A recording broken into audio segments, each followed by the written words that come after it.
మీ ఇంటి ఫ్లోర్ ఈ రంగులో ఉందా? ఈ విషయాలు తెలుసుకోండి. ఇంటిని అందంగా నిర్మించుకోవడం అనేది ఒక కళ. ఎవరి ఇష్టాన్ని బట్టి, స్తోమతను బట్టి వాళ్ళు ఇంటిని కడుతూ ఉంటారు. అందమైన ఇల్లు ఉండాలనేది అందరి కళ. ఇక వారి ఇష్టాలను బట్టి ఇంట్లో ఫ్లోరింగ్ వేయిస్తూ ఉంటారు. ఆ ఫ్లోరింగ్ రంగులను బట్టి కూడా వారి అభివృద్ధి జరుగుతుందని వాస్తు శాస్త్రం చెబుతుంది. ఇంటిని నిర్మించేటప్పుడే కాకుండా ఇంట్లో ఉండే వస్తువులు, రంగులను బట్టి కూడా వాస్తు శాస్త్రం రూల్స్ ఉంటాయి. సాధారణంగా ఇప్పుడు ఎవరి ఇంట్లో అయినా టైల్స్ లేదా గ్రానైట్ వేయిస్తూ ఉంటున్నారు. వీటి రంగు బట్టి మీ ఇల్లు అభివృద్ధి జరుగుతుంది.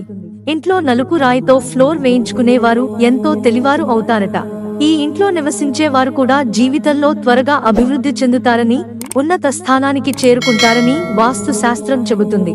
అలాగే చాలా మంది తెలుపు రంగు వేయించుకుంటూ ఉంటారు. తెలుపు రంగు ఫ్లోర్ వేసుకున్న వారి ఇంట్లో ఎప్పుడూ డబ్బుకు కొదువ ఉండదట. వీళ్ల ఇంట్లో లక్ష్మీదేవి ఎప్పుడూ కొలువై ఉంటుందని శాస్త్ర నిపుణులు చెబుతున్నారు. అదే విధంగా పసుపు రంగు ఫ్లోర్ వేయించుకుంటే మరింత మంచిదని, అన్ని శుభాలు కలుగుతాయని, ధనానికి ఎలాంటి లోటు ఉండదని అంటున్నారు. నీలం రంగు ఫ్లోర్ వేసుకన్నా మంచిదే, కానీ ఎరుపు రంగు ఫ్లోర్ వేసుకోకూడదని వెల్లడిస్తున్నారు. మిత్రులారా, ఛానల్ సబ్స్క్రైబ్ చేసుకోవడం మర్చిపోకండి. ధన్యవాదాలు.